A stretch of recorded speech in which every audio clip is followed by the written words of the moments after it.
All right, what's going on, everybody? It is Cam. I want to talk about some NBA props for today. Let's make some money. Let's bet on some sports. Let's have a good weekend. So, as always, if you are interested in all of my plays every single day, like I said, I can only do videos on the weekends usually.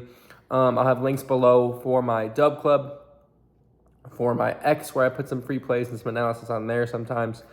We're betting NBA, we're betting MLB. Let's get into it. So, first thing I want to talk about is the Pistons and Nets game. Lots of things going on here. Terrible matchup for Cade. I like his under 26.5 points. On DFS apps, I like his under field goal attempts at like 21 flat, 20.5. If you look at his last two seasons versus Brooklyn, he doesn't shoot the ball very much. So he has 5 games in the last 2 years versus Brooklyn. He scored 19, 13, 15, 34, and 18 points. So he's averaging 12.2 field goal attempts per game in those games on average in the last 5. Now he's only playing 30 minutes per average because a lot of those are blowouts. But we got a 14-point spread again here today, so great chance you can see that again. He's questionable, though. So a chance he does get ruled out, and then a lot of other dudes could, have really good days on these low lines. A big thing I'm looking at also as well on the Nets side, and shout out my boy Bronny for letting me know about this, but I'm liking some Day'Ron Sharpe fades a bit if Cade is in, because I want him to get at least one of Stewart or Duren on the floor when he's playing in those minutes. If Duren and Stewart start together, they might have some minutes for Paul Reed. I'm not sure what they're going to do with those, backup 5 minutes. I want them to stagger. I want one of them on the floor for that defense. But Day'Ron Sharpe would be a really tough matchup for him. He's not getting blowout run. Claxton's in. MPJ's in. Clowney's in. So I'll do like an under look on him potentially. But Cade Cunningham is the big look I have here. And I'm for sure playing a lot of his unders. It's probably my favorite play today. Another thing I'm looking at, man, in this Magic and Wolves game, Ant's going to get his game off. Paolo and Bane are going to get their game off. No one helps off shooters in this game. It's the ultimate, shoot your shot game. A thing I was looking at, I really like the under for Mo Wagner. His minutes are just incredibly, incredibly low this year. Upside is extremely low. Wendell Carter's in. If Wendell Carter gets in foul trouble, then Goga gets extra minutes. Mo is really locked into those minutes. And I did some filters where you kind of max out Mo at 15 or 16 minutes. And I had a floor of 10 because that's kind of what it seems like it's been recently. But man, close game, they do not want this dude on the floor. They don't trust him. He's he's a little boost off the bench. But we're seeing a 12.5 PR line, 13.5 PRA line, and a 8.5 points line. And it just feels too high when, he should see some Gobert minutes. Really tough spot for setters overall. I don't know, man.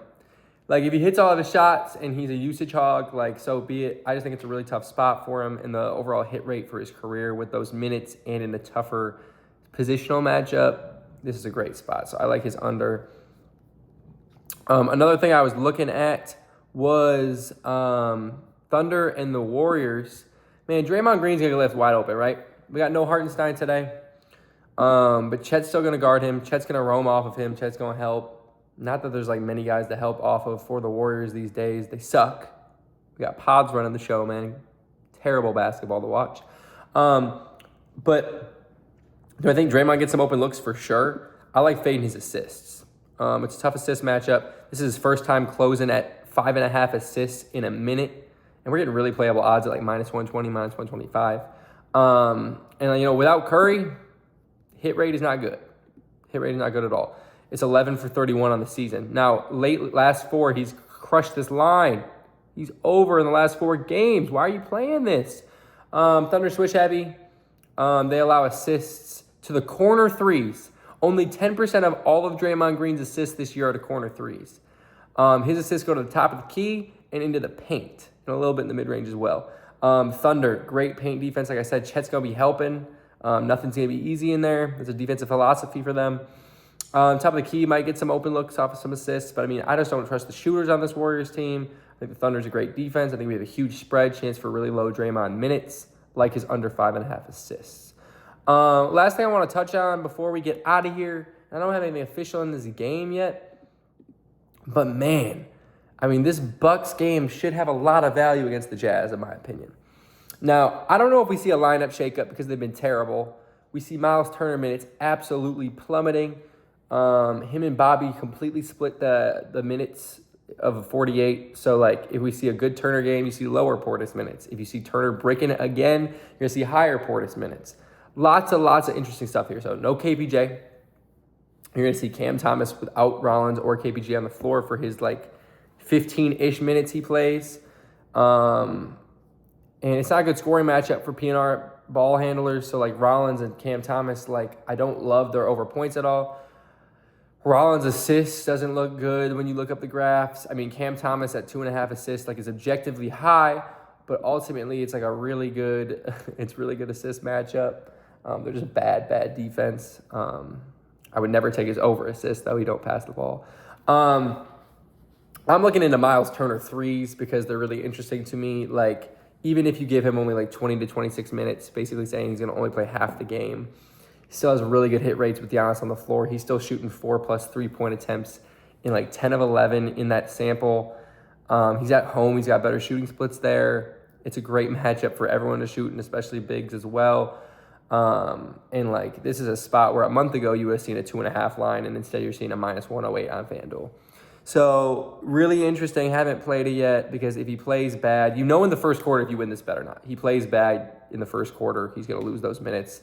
Portis has been playing really well offensively. Even though he's a cone on defense, he at least provides a little bit more than Turner a lot of times because his offense has been good. However, if Turner's playing well, he gets like 28 minutes, and Portis is getting more of that 20 range like he has been for most of this last month.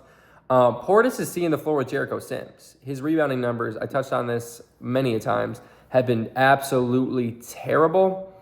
If you do, Giannis on, Turner on, Sims on, I mean, his rebound numbers, I mean, since February 9th, when these minutes increase has happened, he's only been over 5.5 rebounds in one of like 8 games with Turner and Sims active.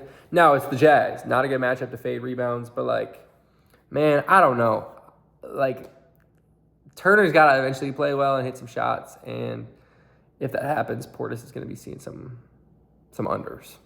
So, and it's obviously a good spot for AJ Green and things like that. So, interesting looks there. I haven't played anything there yet. But yeah, like Cade Cunningham fades. I hope this helped y'all out. Let me know if you enjoyed this video. I know I kind of rambled longer than usual. But yeah, Dub Club below, X below. Pay me money if you want to see my bets every day. Y'all have a great weekend. Love y'all. Bye.